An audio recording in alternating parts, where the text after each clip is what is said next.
Alrighty, folks, we are going to have a conversation, a personal finance discussion about digging out of debt. We're talking potentially hundreds of thousands of dollars in debt and getting rich.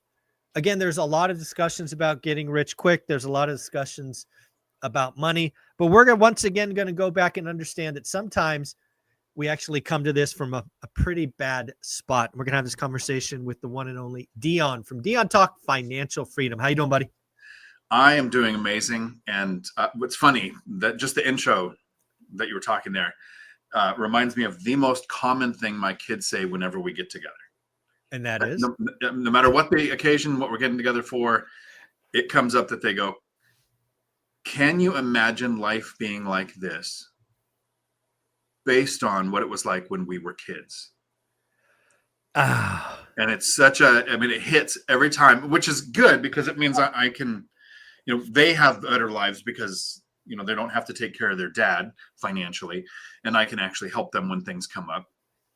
But some of the stories they share of when they were kids, I look back and I go, yeah, that is how it would look to their perspective, So, yeah. And again, a lot of people, come to our channels because they're inspired by something. They've had enough. There's always that breaking point. And a lot of folks will come to this in a pretty bad spot, meaning perhaps even a negative net worth. And I'd love to, you've told the story to me dozens of times, but let's pretend the audience is new. Let's remind people where your wealth journey started. Whenever I go on a new podcast where I absolutely know, okay, there's people here who've never heard of me before. Mm-hmm. I always want to share this, the origin story to where we're at now. And I learned I have to start with where we're at now. Okay. Before the origin story in those settings, because it's depressing.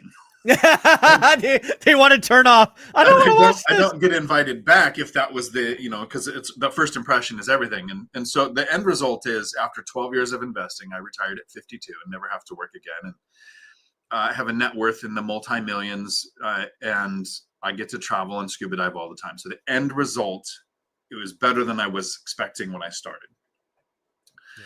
The starting position and where debt becomes so important when it comes to your favorite quote, when people say, well, you're just so lucky, right? That you must have had a really high income or rich parents or something. And I made it to 40 without ever thinking about money. Like I actually had the mindset of my spouse will handle everything, and that worked out awesome. So at 40, after getting divorced and getting laid off from law enforcement because of the 2008 housing crash that, made cities make less money. So they laid off a bunch of cops. So I got laid off with a bunch of qualified officers at the same time. And I started teaching at a CDL school. I was making about $17 an hour, entry-level job, just teaching truck drivers. I could have gone out and got a truck driving job, but I thought in a few months, law enforcement will pick back up. I'll go back to work as a cop, because when you work in law enforcement, you get this tunnel vision of that's what you want to do. Mm-hmm. I didn't realize how bad that job was. And I found out about $313,000 in bad debt in my name that I didn't know existed until the divorce.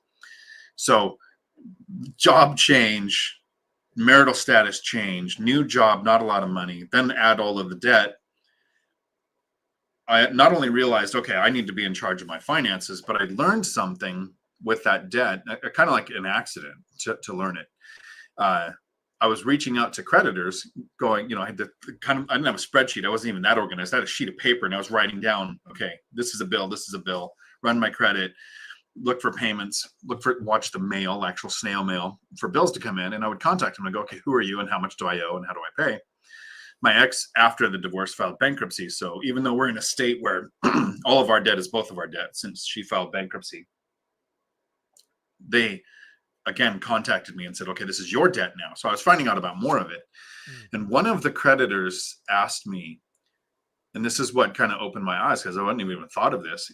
They said, I forget what, I think it might have been a credit card. It might have been something else.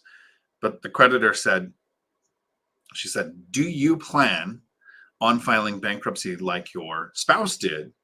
Because if you do, we'll take 20% of what you owe. And I thought what does that mean? You'll take 20%. And they said, well, we'll forgive the rest. We'll just give you that, but you have to commit to it and you have to pay on this. They set up a timeline, and that's almost like a court appointed. This is what you'll pay, and if you don't, then it goes back to you, all of it. So I contacted almost every one of I think I contacted all of them, and most of them would take 20 to 30%. So the 313 became 89,000. And I remember specifically there were 3: Discover Card, a dentist, and an apartment complex where my ex had rented a party pad that we had while we were married. They wouldn't budge. So those 3 debt things I had to actually pay, but the rest of them took a percentage, and it dropped it down to 89. So my starting position got a little better. And I always bring that part of the story up so that people know if you are in debt, whether you know about it or not, maybe you can contact your creditor and don't file bankruptcy, but just say, I'm thinking, because that was all I said, is I'm thinking about it. I was going to go back into law enforcement, so it wasn't an option because that's an absolute career killer. But I thought about it, even though I thought and dismissed it. I just said I thought about it, and they said, okay, well, we'll take this amount. So maybe that's something other people can do to get their debt more manageable. Yeah, and again, I think I love having this conversation because I think higher for longer with interest rates is going to be it's going to be a killer for a lot of companies. It's going to be painful for a lot of consumers, because we've been racking up debt, and unfortunately variable rate debt, not even fixed rate debt. So I think this is very wise coaching. Somebody who's been through it. I'm sure it's stressful, but it's not hard, right? I'm thinking about filing for bankruptcy, and then they have their loss mitigation and all of those things. There is a process to go through. So I think it's wise coaching. So let's talk about, okay, so you go through that, probably takes, I don't know, weeks. You end that exercise with, let's call it 90 grand for a round number. What do you do? What do you do then? What do you do there? So this is where I think I got the idea of good debt versus bad debt around this time, because my brother had retired with 10 paid off rentals. So he closed down his business about the same time that I started investing. Maybe he was coming right up on the cusp of retiring. And I realized, well, if I acquired rental properties, I could reach financial freedom. So I wanted to accrue good debt. And I did it through house hacking, and it took several years. But my brain separated bad debt into 2 categories. Okay. Right. Bad debt, most people understand, a lot of people will say all debt is bad debt. Just no matter what, if you have debt, it's horrible. It's the end of the world, even if it's on a cash flowing asset that makes more money than the debt costs and somebody else is paying it off. So bad debt to me is consumer debts, the credit cards, anything that wasn't going to create a return. Worse debt was this new category that my brain grabbed a hold of and said, okay, I want to acquire real estate, but I want it to be at the same time as I'm getting rid of what I call worse debt. And worse debt has an adjustable interest rate. Right? You have this unknown factor of what's going to happen in the future, or a really high interest rate. So it already is really bad. So in my mind at the time, picked anything above 6% was a high interest rate. And so some of the credit cards were the 19, 21% or whatever that I didn't even know were there. And so I focused those, and I divided my money into, so there was what it took to survive, the housing, the car, the food. And then I had a pile for the minimum payments on all the bad debt. So all the bad debt got minimum payments. What was left wasn't much, right? So I was working overtime. I was playing World of Warcraft and selling things online as a side hustle to develop more money. And so all that money went into a pile that I divided in half. Half of it went towards my first house hack. So I was saving a down payment, and half of it went to worse debt. So I was only making minimum payments on bad debt, but worse debt, those adjustable rates, the high interest rates, got tackled as fast as I could with half of my extra income, that disposable income that a lot of people, they think they don't have it because of that, what is it, Parkinson's law, right? The amount of time dedicated to do a job will be how much time it takes. What's the same with money? If you think I have this much money, you'll make a budget to spend that much money. And if you don't actually look at your expenses, it'll always feel that way, no matter how much more money you make. Yeah. Again, folks, if you don't know, you can go ahead and ask us any and all questions. We're going to riff on this topic together for 10 or 15 minutes. Ask questions. This is what we do for you. So you can ask about 2025, house hacking, real estate, whatever you want. Dion and I are generally speaking pretty open books. So if you want to ask a question, put it in there. So back to your story, kind of two things I want to pull the string on. One is you didn't put your head in the sand. You had a piece of paper, you documented, it likely said, discover, 12 grand, dentist, this. And then somehow you starred the worst debt, like these are variable. So let's focus on those. Very, very Dave Ramsey-esque, right? Tackle the biggest debt. And again, I think Dave Ramsey is wonderful for helping people, get to even, right? Getting out of debt. The other thing that you did, a string I want to pull on, is you found ways to produce extra income. Today we call those side hustles. That's not what they were called when you were just selling stuff from World of Warcraft. The other thing I want to highlight, just in case people don't know, is not only did you start with over $300,000 in debt, negotiated down to 90, laid off from a job, $17 an hour, all of that, but you were responsible for 3 kids as well, right? That they're not cheap. No, I've always been good. Like, so in the divorce, I kept the house and I kept the kids. I've always been good at keeping the kids around, never been good at keeping a girl around. And no, they're not cheap. I had to figure out things, right, that we could do.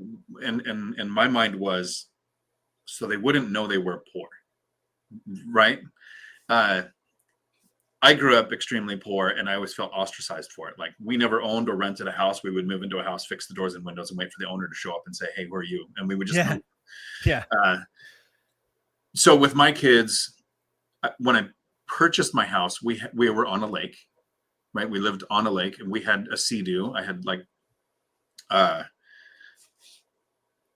the hiking, the camping, those kind of trips happened all the time. So I don't think they at that time thought they were extremely poor, but when they look back now, they can recognize our friends took vacations. We took family trips. We lived on a lake. Our big outing was to go watch a movie in the theater. And so what we would do, and this is I don't know if I should admit this in the video, to make that a better experience for my kids. I was one of those weird dads that would dress their kids up in the theme of whatever movie we were watching. So you made it an event. Yeah, you made leather armor for Lord of the Rings with tattooed, drawn on your face kind of thing, and just and they would think it was this big fancy thing that we were watching a movie. Yeah, I don't think I've shared that in a video before. But my kids will now look back and go, "Oh, we did all these really cool things, but it was because we didn't have money." Right. You could make something seem like a big thing by doing it a different way.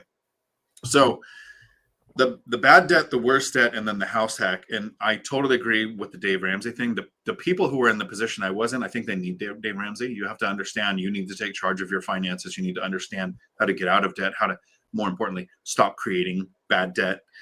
And his first 2 baby steps are huge, right? Get an emergency fund, start building a reserve. And then his last step is great. I like his step number 7, which is give back.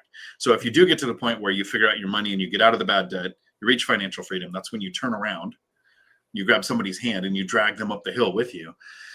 It's all the stuff in the middle where Dave Ramsey kind of loses me.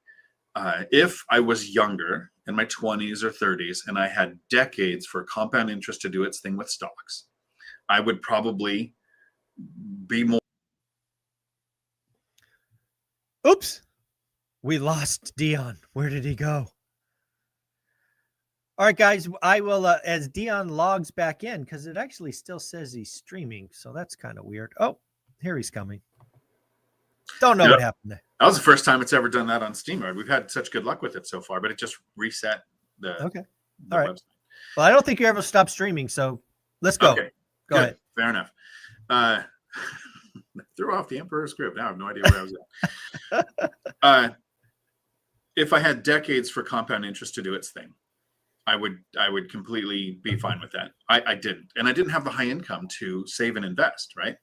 House hacking had to be a part of my equation because I had a 10-year timeline and a low income. So the biggest impact I could do to my debt or income that comes in without me having to sell my life 1 hour at a time would be house hacking. And so my first investment purchase was a duplex. And that had it at the time, it felt like it doubled my income. Yeah, it probably did. Because again, if you could take your living expenses and cut it in half, or heaven forbid, get it to 0, It is doubling your income because, again, there's this thing, gross versus net, right? And you were paying your living expenses out of net, and now, you're not. So it certainly should feel like it's doubling. And that's the power of house hacking.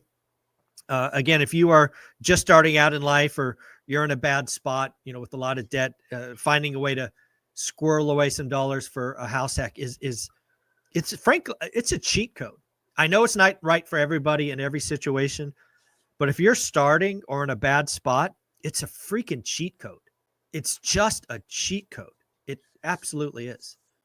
No, and one of the really cool things with it is seeing how I handled money and how I was making decisions about money. I think my kids, I could see the evolution of how they thought about money. One of the agreements I had with my kids was save for your first car. The more you save, I'll contribute exactly what you've saved. So if you save 1,000, I'm going to put in 1,000. If you save 5, so my son, my oldest, and I had just started investing when he reached driving age. So his first vehicle was like a 10-year-old Jeep Cherokee, where we had both put in, I think it was like $2,000 or something. My daughter, my middle daughter, was a saver, right? Like she got it, and so her first car, no kidding, first car, convertible Mustang. No, $18,000 basically. I had saved the money. She had saved, made the deal. So I was watching how much she saved. And then my last daughter is a spender. So she, even though she saw my youngest daughter, the exposure to how money can work, she took a very different approach to money, and her car was not anything like the Mustang. Mm-hmm. And it's cool to watch them look now. And I'm still waiting for my kids to wake up and realize if you invest and put money to work, you don't have to work forever.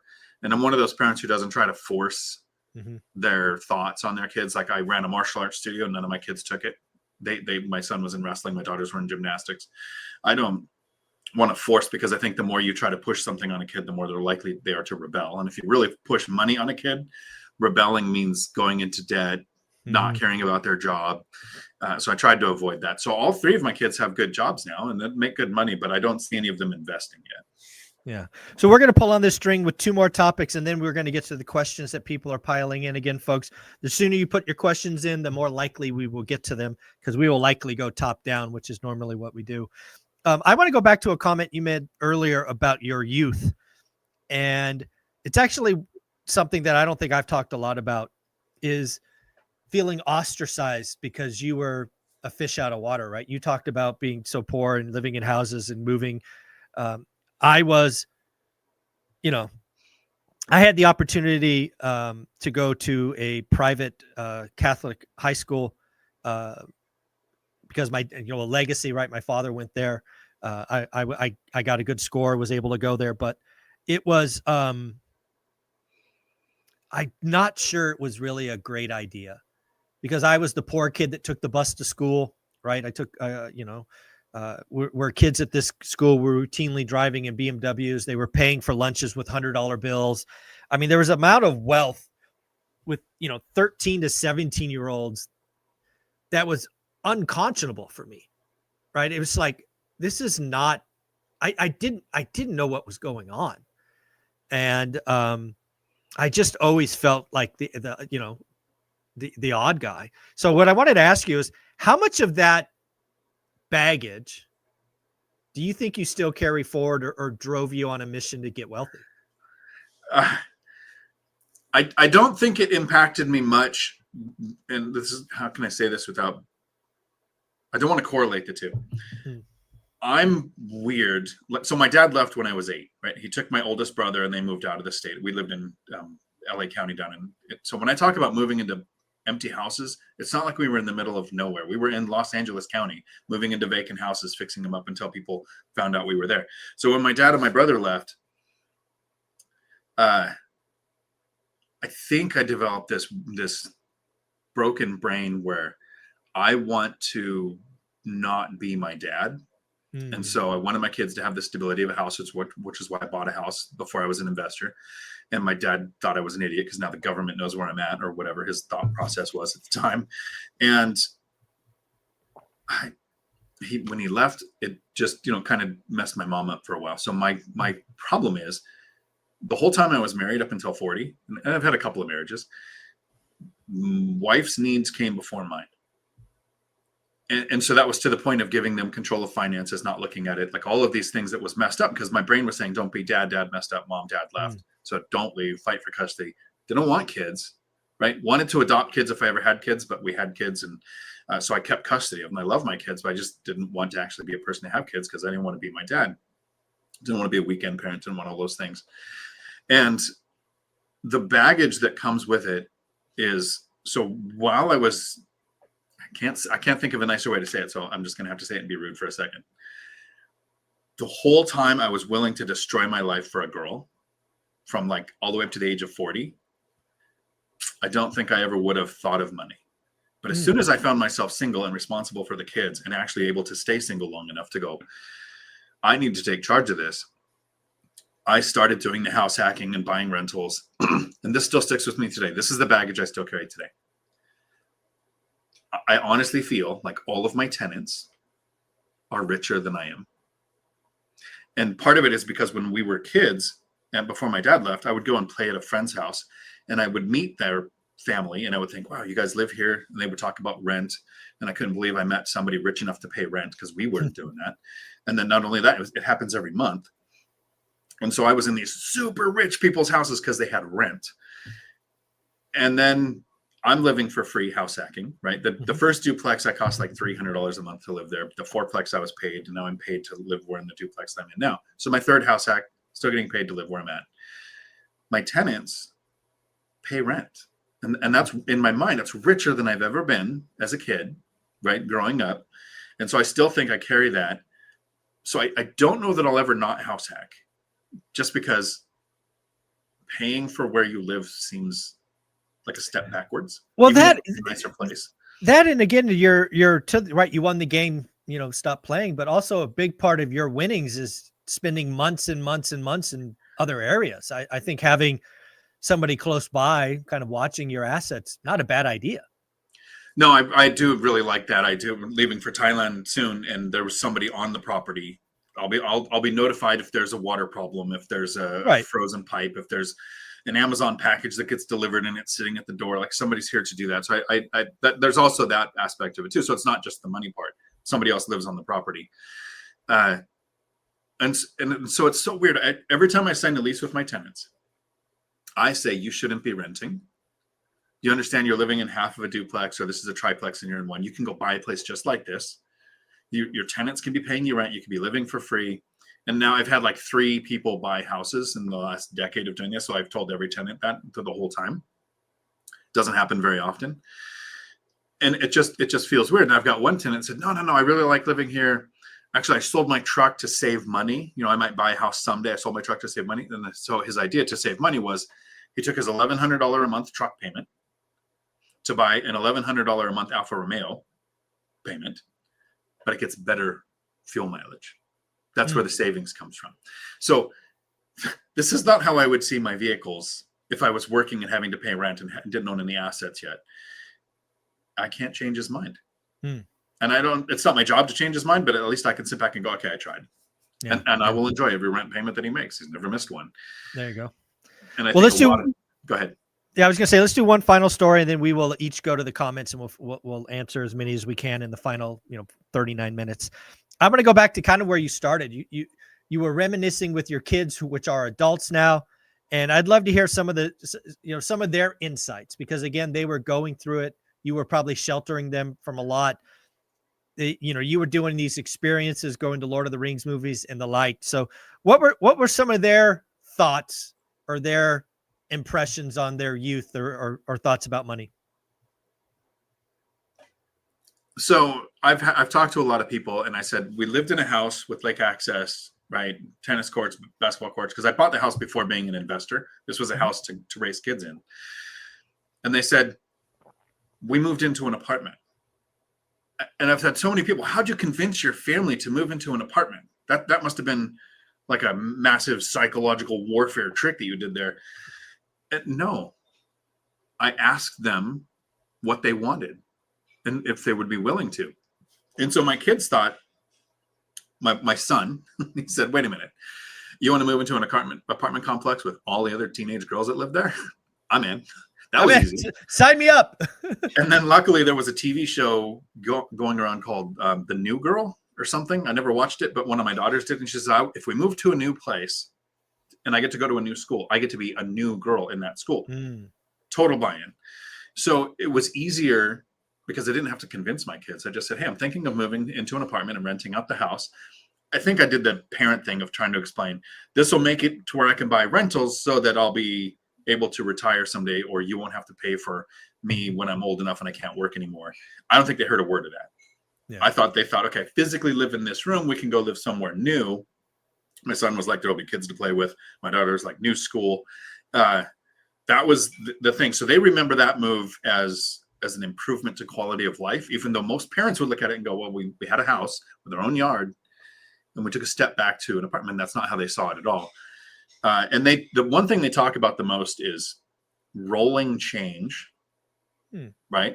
To do things. So if I was ever like, okay, this weekend we've got some free time and we can go watch a movie or we can go out and have a meal or something, there was all the spare change would get thrown into this container.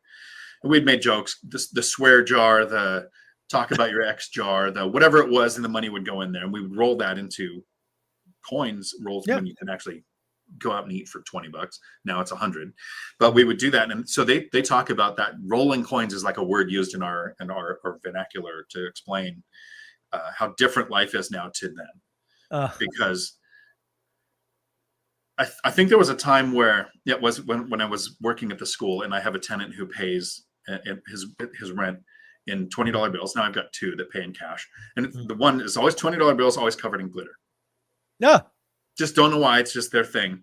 And that I think the tenants think I want cash because I won't claim it on my taxes. And they don't realize I claim every penny because I want to be bankable for the next thing. And I still don't have to pay taxes. But I would bring the $20 bills to work at the school and we had petty cash. And I would trade what everyone in the office called peasant money for hundreds because I wanted the hundreds easier to deposit, it's easier to carry. And we needed the 20s at the school when I worked at the CDL school. So my kids go, we went from rolling change to you won't carry peasant money. And that's how they look at money now. It's such a weird That's cool. I don't know how to process it either. That's cool. Well, this has been a lot of fun. Again, folks, the going from broken in debt to becoming wealthy as a process takes years. Some hard choices. You do have some cheat codes with the house hacking and the like. Now let's just open it to questions. So Dion, you can go through. I'll go first. I found one from Felix. What are the best ways to estimate renovation costs for value add deal if you've never done a deal before? You want to take that? I'll take it first, and then you give a better answer. Yeah. How's that? Okay. How's that sound? Works for me. Because Felix, that's a great question. And whenever you put out YouTube content, right, you don't want to be conflicting. You don't want to argue with somebody. So I'm going to say something that might not be what you want to hear, but I want you to understand it's because I'm trying to help. You clarified with if you haven't done a deal before. And so the problem is, I think you're watching maybe some Bigger Pockets content or some other channels that talk about the Burr method and value add. And you buy something you can put sweat equity into. And there's so many slips twixt a cup and a lip that I don't think that should be one of the first few deals that you do. It's not just how do I anticipate how much it's going to cost? How long are the repairs going to take? What could happen to interest rates between now and when you finish? What if you underestimate the after repair value? Like there's all these ways you can mess up when there's so much to learn that I know it's sexy to go, I bought a deal, I made hundreds of thousands of dollars. It's great because I did this value add thing. I own 8 properties, and my first 7 properties, I didn't do any rehabs. I had one that needed a roof. I knew that going into it, and I had the money sitting there to do a roof, which is like a day's worth of work. Get 3 bids, and then they do the work in one day.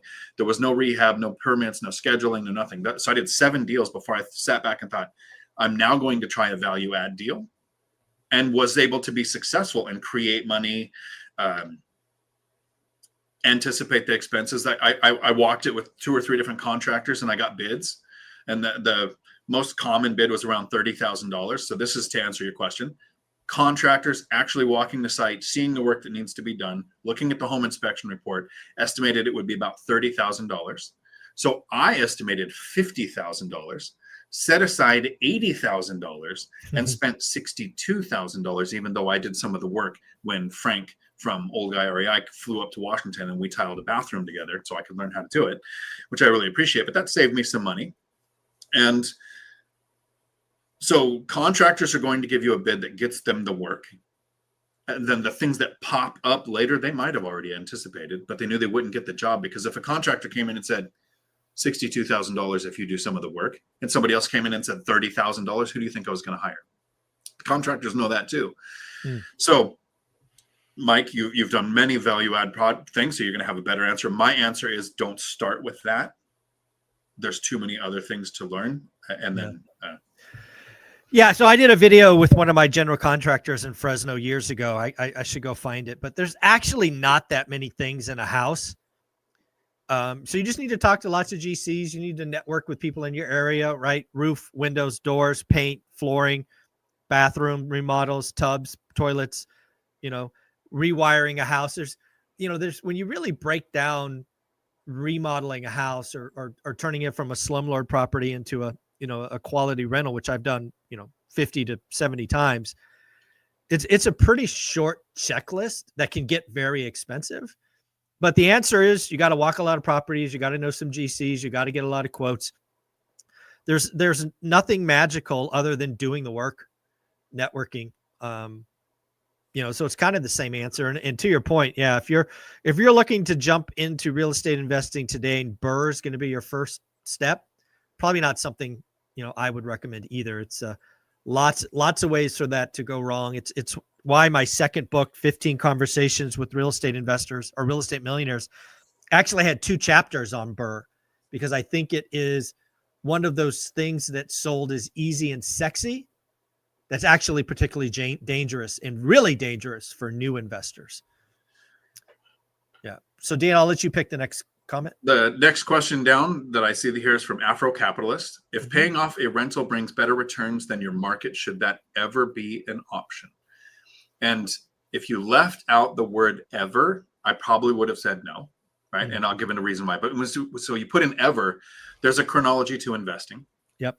There are people that are in debt pay down phase that don't want it to grow their portfolio, don't want more rentals, don't want to diversify into different asset classes. So paying off debt can absolutely be a good option. And if you have adjustable rate or high interest rate, or you're in something with a balloon payment or a loan reevaluation period, debt pay down can always make sense.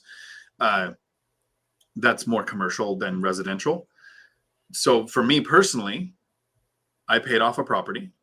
And I say it wasn't a mistake because it would be based on information I had at the time. Right. At the time, you were allowed to have 4 mortgages in your name. I had 4. So paying one off would open up a slot for me to have another. I wasn't educated on DSCR, asset-based, seller financing, like all the other options. Information I had at the time. And it was an interest rate above 6%. So it was my highest interest rate, lowest loan value. So it hit debt avalanche, debt snowball. So I could logically go through. This made the most sense. I can also look back, hindsight being 2020. At the exact same time that I paid off that, it was $121,000 that I paid off. I purchased a 4-plex where it was $109,000 for the down payment and closing costs and everything. That's appreciated over $1 million and cash flow several $1,000s a month since I did it. So paying off $121,000, I have a Swan Sleep Well at Night account. I have a paid off property. I can take out a HELOC or cash out refi or sell if I need the money. It's a big piggy bank locked behind a wall of effort to get to it, which is good. So I don't touch it. But it cost me $1 million, and it cost me now way over $4,000 a month in cash flow. When I lived there, it was $2,700 a month in cash flow. But now that I don't live there, the rents have gone up. The unit I was in is rented out. At some point, paying off debt makes sense. In growth phase, it's, I want to say, almost always a bad idea. Yeah, I think it really comes down to growth mode versus chill mode. You're right or wrong, both Dion and I are at the end of the game. We both won the game. Like Dion, I have a couple of assets free and clear on purpose as piggy banks, just in case, FU funds. But to be very clear, right, I wrote this in my first book, One Rental at a Time. I levered everything up, right? I was in growth mode and I was going to go get that equity and keep going. I would say my average equity during growth mode was 70 to 75%. I'm nowhere close to that today, significantly lower. But yeah, it's just, where are you in the cycle? And again, you don't have to have lots of units. If you get to 4 and you're done, and to Dion's point, to me, any rate over 6 is high.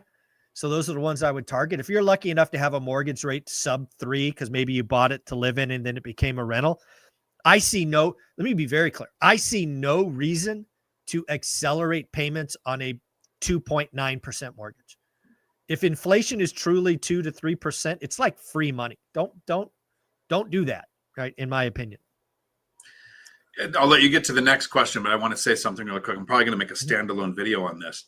The way the question was phrased is, if paying it off would get a better return than what your market pays, that I would have to really dig into the math there, because if your market can get a 5% return and you have a 7% mortgage, it would seem like paying off the 7% gets you a 7% return. But that debt gets you levered appreciation, levered depreciation, 4 to 5x, correct? The cash flow, like it's so much more than comparing percent to percent. But I need to whiteboard separate video then. Yeah, again, you're going to get 4 or 5x, a 5% return because of debt. So we'll go to Michelle Meyer. She asked, 2025, are you doing anything different, real estate or other, to diversify and secure your finances? What do you got, Dion? So I am 100% in real estate, right? If my net worth passes 10 million, I'll probably put 1% into crypto, probably, but I'm not at 10 million. I'm at over 3 now. And since I'm in one asset class, to protect my cash and not have to go back to work, I diversified in 2 very specific ways. The first one is I'm small multifamily properties. And for the first 5 properties, I made sure they were at least 10 miles apart. I wanted to be next to several different economic drivers like base, port, college, hospital, Boeing, Amazon, large population, so that if I have tenant turnover, if Boeing leaves Washington, which sometimes they've closed down plants and moved, but the Frederickson plant's still there, one of my properties is impacted. If the base has a BRAC meeting and they close down, one of my properties is impacted. So that's the first thing. Then the second thing is I diversified tenant types. I have about 1/3 military, 1/3 Section 8, 1/3 working or retired. And I've got a Navy base, an Army base, an Air Force base, 2 different ports, right? So it's diversified properties, diversified tenant types, so that I'm diversified in my asset class that I've mastered. If I was going to go out and invest in stocks, there's a whole bunch of education I'd have to do. I'm talking hundreds of hours of YouTube before I put money to work in stocks. Even if you just go a diversified index portfolio. Okay, are you going US? Are you going international? Are you right? And so there's just so much to learn that I'm not going to put the time, energy, and effort into that when I've mastered my asset class, and it gave me freedom already. Yeah, the only thing that I'm doing, so I'm very similar kind of portfolio, obviously with 1%, maybe 1.5% now in crypto, just as an insurance policy. But again, I'm excited for 2025. I've been doing this 20 years. I've seen a couple of buyers markets. So I know there's a lot of reasons to be apprehensive about 2025. I am making offers almost every week, and they're just like I talk about, disrespectful. And again, I don't write these offers expecting to get a yes answer. I'm planting my flag and, following up every week to 10 days. So, the stuff that I talk about in this channel, I'm actually doing. So I'm actually pretty selfishly, as an investor, excited for 2025, because I know the best deals I've ever got were in buyers markets. I know that seller financing opportunities will become more prevalent the longer rates are at 7%.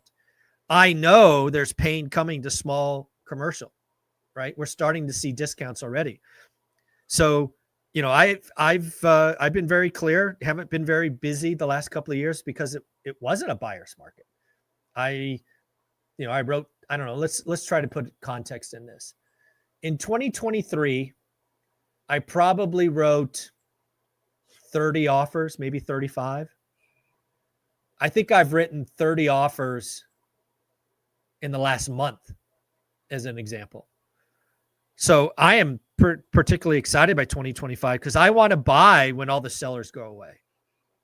So that's definitely different, right? I'm getting greedy as more people run away. But again, I only want to do 1 or 2 deals. So I'm being, super disrespectful. So we're gonna jump to the end because somebody gave us a super chat. So if you want to jump the line and get to your question, that's the way to do it. From Old Guy REI, if you're investing in a good market now and have a few properties, would you consider trying another market as a form of diversification? I'll just answer that first. Hell no. Right? If you have something that's working, do more of that. Don't get. I actually think most investors, and again, I've been proven wrong. I think most investors, when they go to a second or a third market, actually lower the returns across their portfolio because you simply can't be an expert in multiple markets. So that's my thought on that question. Dion? I love Frank. Mhm. Right. I actually told Frank, hey, when you look at buying a place in Washington, let me know because I'm going to be buying a place in Washington where I'm going to live. I'm going to make sure it's close to where you're buying. Yeah. Right. But I have the same reaction. Frank is in several different markets and doing well. Mhm. And I don't know where your bandwidth is, Frank, to where you're going to start slipping and not remembering the good and bad areas, where you're going to find the bad property manager, where you're going to find the bad contractors. I would focus on the markets that you're in and increase your negotiation power with your PMs by having more properties there, by having more contractors want to work with you, because doing a roof when you have one rental in this state, that's kind of nice. I'll do one roof every 30 years. But if you have 3 rentals, I might have another roof or some repairs throughout the years on your place. So you have more negotiation power with the contractors, the property manager. But you're asking me, so Zuber, you invested in California, Fresno, any other markets? No, I mean, right now I'm trying to build a new buy box in Henderson, Nevada. Right. You move to another state, you're investing there. Right. All my properties are in Washington. I took about a year to think, okay, I'm going to hunt for the next deals that I want. And then if I don't find it, I'll find a new market. Right. Right. So Frank, if you go a year in the markets that you're currently in and you don't see anything worth buying, maybe take the time to learn a new market. Yeah. But that's a dedicated year of hunting for deals. Yeah. All right. We'll go back up to the top again. If you want to jump the line, super chats, I guess the way to do that. Optimus. If a duplex property is listed and with 20% down and cash flows 200, should you wait for more days on market to try to drop the price or take the deal at list price because it cash flows? What do you think, Dion? So Optimus Prime, on my channel, there's a video I did recently on the whiteboard called the Investing in Real Estate Education Timeline. There you go. You're in the middle with that question.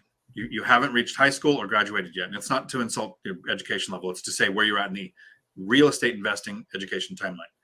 How much per door and how much 20% down and then how much per door doesn't tell us if it's a good deal or a bad deal. Mm-hmm.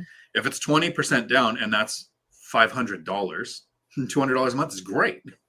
But if it's 20% down and it's $5 million, $200 a month is terrible. And I went to extremes there, right? But there's what you want to look for is what's the yield and how does that yield compare to the area average? If the area average is 5% and $200 a month is 3%, yep, that's not a deal worth going for yet. Mathematically, there's a bunch of other things to consider.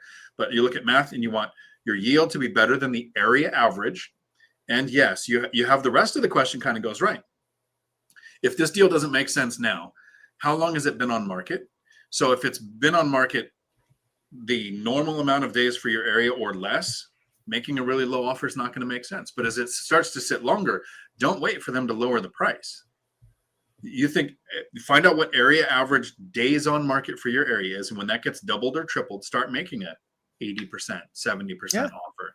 And the longer it's on the market, the lower that offer can be. And you'll find out one of two things. Sorry. The first one is they don't want to sell and they would only do it for the right price. So it sits there forever. And the second thing is they're a motivated seller and they start negotiating with you. Exactly. 100% correct. Again, if you haven't taken my course, How to Get Started One Rental at a Time, it's ridiculously cheap at $399. This is the meat and potatoes of it. It's how to learn your market, how to calculate yield. We only do good or great deals. We don't do average. All of that. I'm not a big believer in, it's $100 a door. That doesn't mean anything to me. I want to know what the average yield is in my market. Let's make up a number, call it 6%. I will never do an average deal. Most of us can only do one deal every other year. Why do an average deal?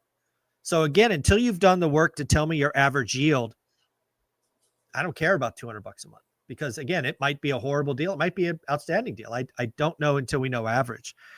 And again, that's the meat and potatoes. But to the other part of that question is, I would, again, like you said, track days on market. Once it gets to the average, I would start writing disrespectful offers.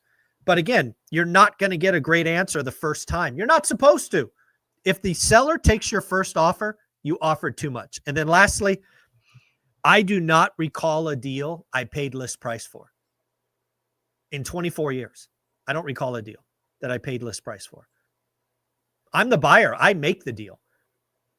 All right. So that's just my opinion on all of that.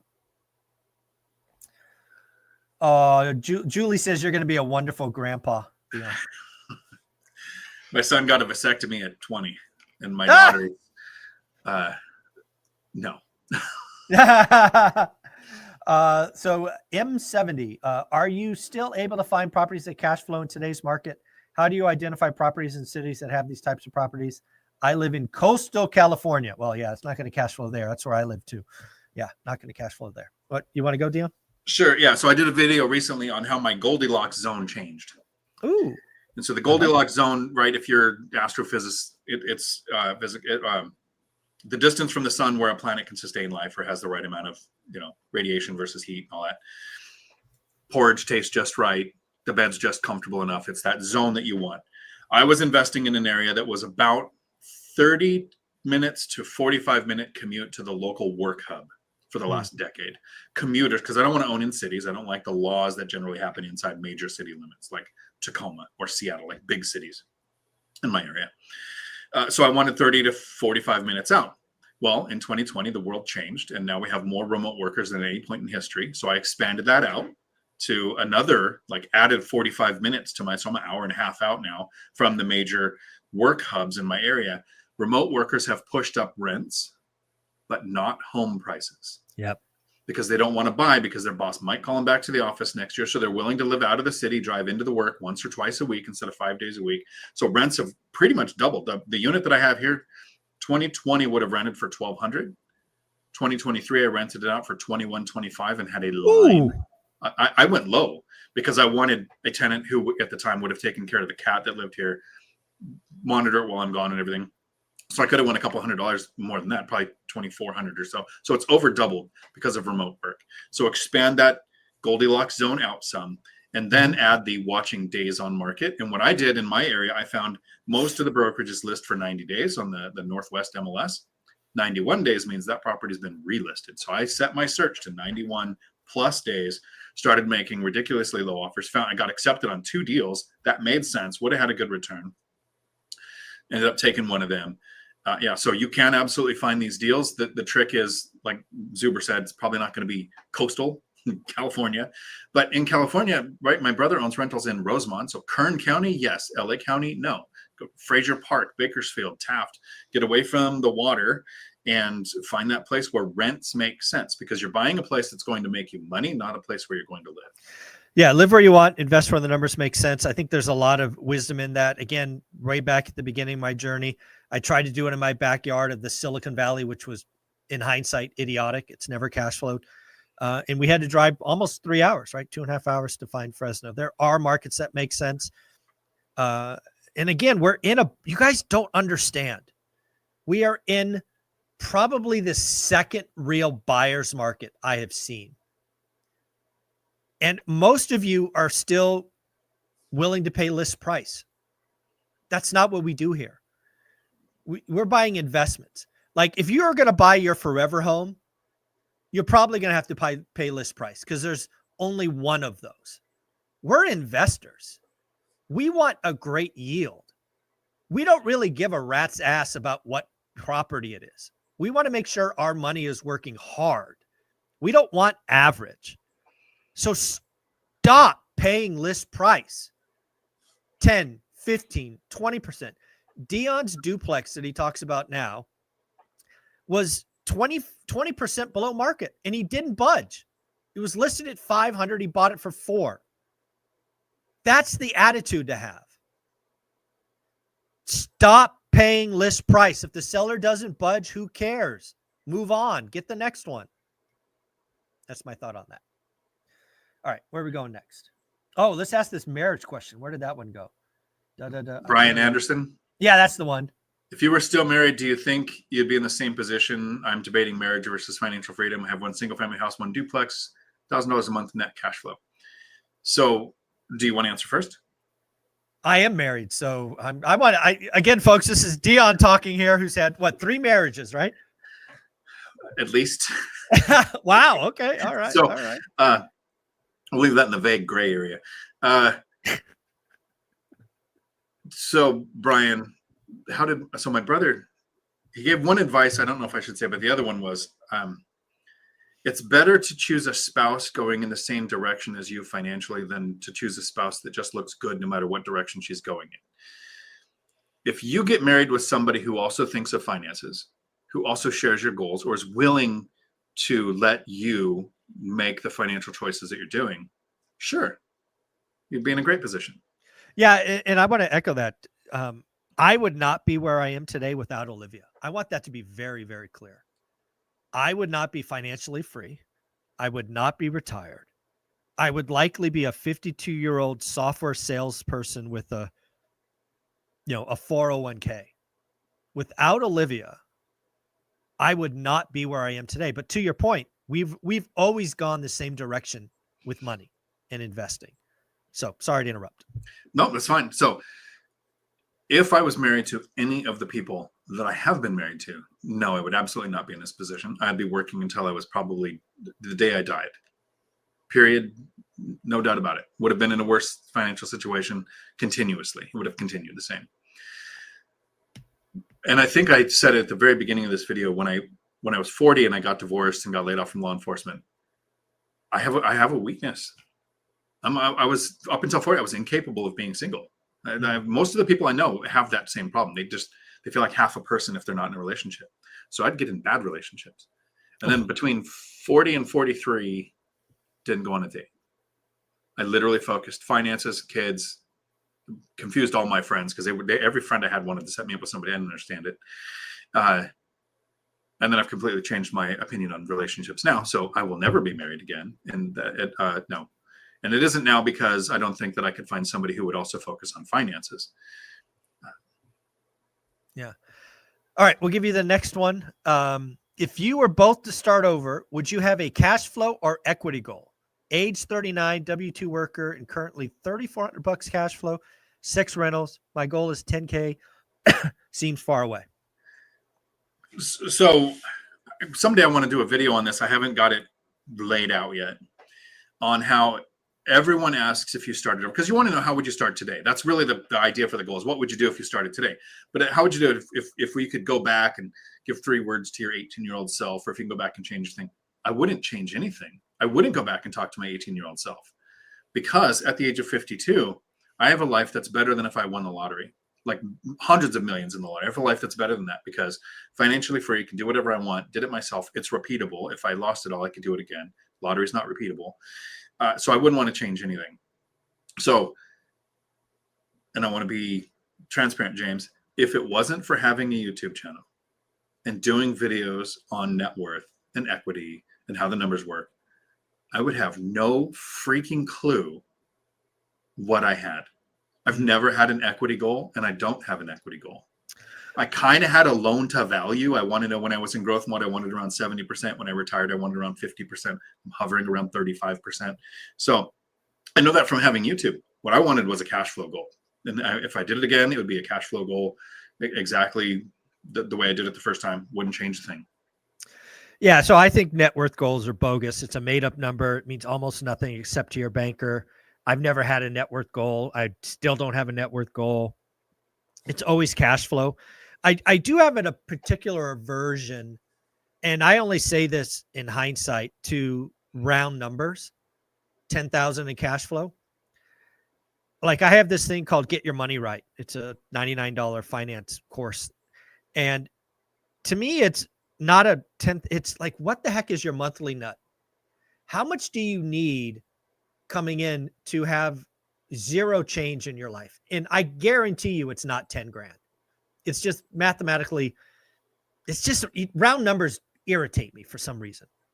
It's probably something like, 38.90 or 51.45, or it's a number like that. So I would tell you to sit down, go over your budget, the last 90 or expenses for the last 90 days, and figure out what it costs to live your life for an average month. I think that should be your first goal. Let's call it 51.20. Okay, great. When you get there, celebrate that thing, because most people will never get there. But guess what? You still need to work, because getting 1x your monthly income is not enough. You need some factor of that. And it depends on what you want to do. Do you want to get married? Do you want kids? Do you have kids? Do this, do that, do this. And then have that be your next goal. 2x, 1.5x, whatever that happens to be. So I really do have an aversion to round freaking numbers. $10,000. $10,000 might be the worst number possible, frankly, because it's a really big number that most people don't need. And they certainly don't need it as their first goal, right? I didn't spend $10,000 a month for, probably maybe right before I retired. Now spend a lot more than that because we can, but again, 10,000 is a big number. So I would step back, figure out what it costs to live, and make that your first number. What do you think, Dion? Yeah, that was the question of starting over in equity versus cash flow. Yeah. Yeah. Just the 10,000 number I would change that. So yeah, no, it's figure out your expenses. Correct. And the round numbers are weird too. For me, I tracked over 6 months and I never spent more than $4,000 in a month. There you go. That's your first goal. And then case, just like you said, as soon as my cash flow hit 4,000, that doesn't mean I can retire. No, because now all of these things can change. I picked a multiplier of 4. When it passed 16,000 a month, I could retire with confidence. And I think if you do the math and you spend $20,000 a month, I don't think you need 80,000 a month. No, it's one and a half, maybe 1.5 or maybe 2 on the way outside. So if you get 30 or 40, So the more you need, the smaller the multiplier. There you go. Well, this has been a lot of fun, folks. Dion, I appreciate you coming on. Where can people find you? Well, we're both live, so they can find me here on Dion Talk Financial Freedom, where every Tuesday at 4 p.m. Pacific, I do a live stream like this where I answer all of the questions, even the rude ones. Even the rude ones. There you go, folks. Check them out. Dion Talk Financial Freedom. Buddy, thank you for stepping in. I always appreciate you. Until next time. Later, everybody. Ciao.